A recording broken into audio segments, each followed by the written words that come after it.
Army is in full control over al-Zarah town in Homs countryside.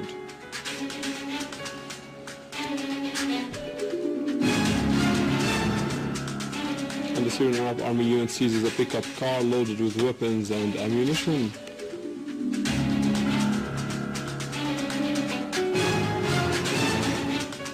In Idleb, several children are wounded as a result of a terrorist mortar attack near Al-Zir Park.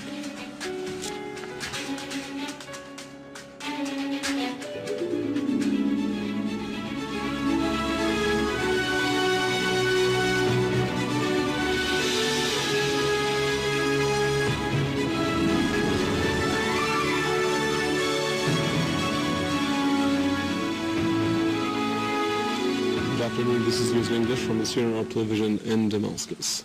First, with this breaking news, the General Command of the Syrian Army and Armed Forces has just announced that army units have seized full control over al-Zarah town in the western countryside in Homs. This comes after 30 armed terrorists handed over their weapons to the authorities in Zarah in Talkalakh countryside.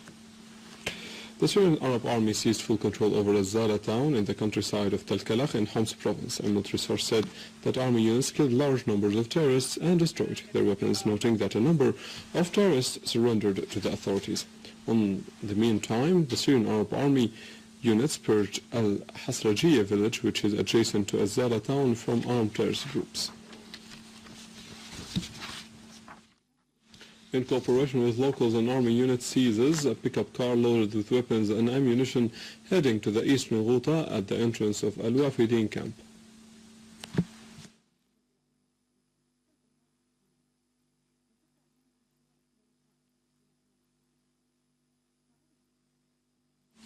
In Idleb, a number of children were wounded as a result of a terrorist attack by mortar bombs near Al-Zir garden. The children were taken to the National Hospital and the Red Crescent Hospital in the city for treatment.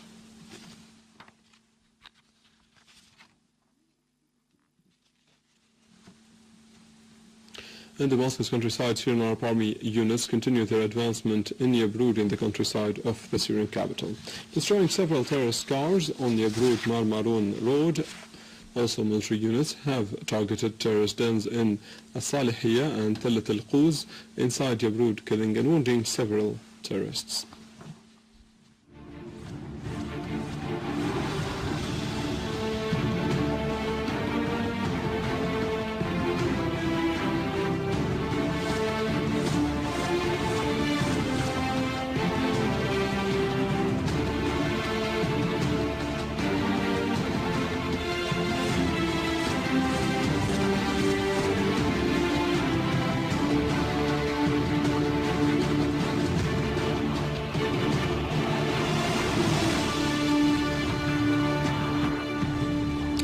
On the International Women's Day, the General Union of Syrian Women staged a solidarity stand in front of the United Nations headquarters in Damascus, handing over the United Nations office a statement calling on it to pressure states which support the armed terrorist groups with money and weapons in Syria to stop this support.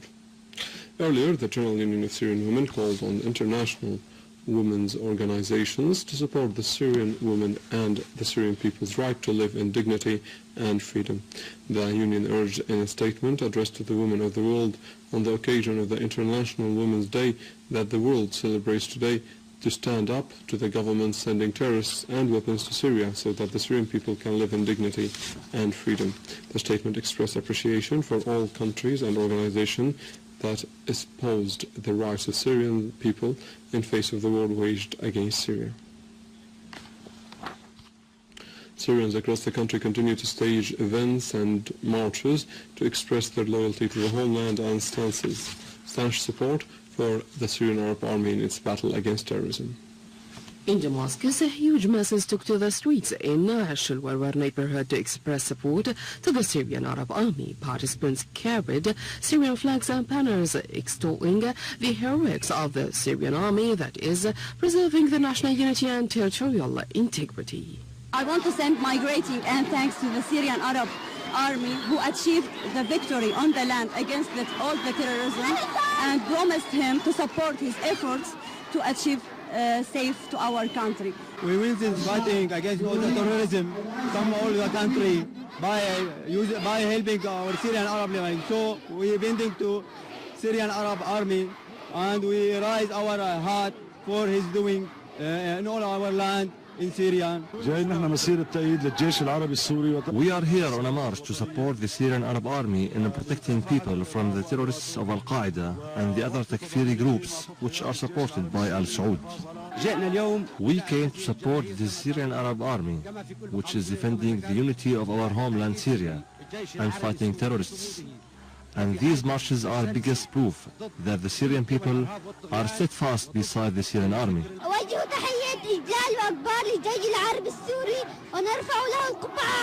The participants affirmed that the Syrian people stands united in support to the Syrian leadership and army in the face of conspiracies against the homeland. The huge gatherings is an outpouring of patriotic feelings by the Syrian people who continue to take to the streets in daily shows of staunch support to the army and national principles. Syria's permanent representative to the United Nations, Dr. Al-Jaafari, affirmed that the Syrian government is committed to international treaties and Convention on Children's Rights, which it had already joined and ratified early. During a Security Council session on children in times of wars and conflict, Al-Jaafari pointed out that Syria has always been a pioneer in meeting the needs of children, supporting their rights and protecting them, particularly in terms of providing free education and medical services. Al-Jaafari added that, unfortunately, the crisis in Syria produced extremist phenomena that contradict the Syrian values of moderation, and the Syrian children were the first to be affected by them. He pointed out that during dozens of Security Council meetings related to Syria, not a single state with influence over terrorist groups exerted any pressure on them to lift blockades they imposed on an area and the militarization of a hospital or a school. Dr. Al-Jaafari affirmed that Syria continues to cooperate with the UN to uncover the violations of children's rights committed by terrorists, with the Syrian permanent delegation distributing an official memo to the Security Council dated February the 6th containing details and documents, information and examples of crimes committed by terrorist groups against Syrian children. In another context, Russian Foreign Minister Sergei Lavrov said that Russia is ready for equal and fair dialogue with Western partners on the crisis in Ukraine. Lavrov, at a press conference in Moscow today, added that Russia is not part of the crisis in Ukraine, asserting that foreign sides stand behind the events in the country. Russian Foreign Minister accused the new authorities in Kiev of being dependent and linked to extremists, noting that there is no governmental supervision on the regime in Ukraine. The Venezuelan President Nicolas Madura called on the United States to avoid interfering in the Venezuelan Latin American affairs and relations, indicating the necessity to rise the relations between these countries into higher levels. In an interview with CNN, Maduro said that the oppositions in Venezuela are only a minority, wondering what will happen if a group of people try to change the constitutional government of the U.S. Maduro also called on the United States to hold dialogue, noting that he has made a decision of appointing a new Venezuelan ambassador in Washington.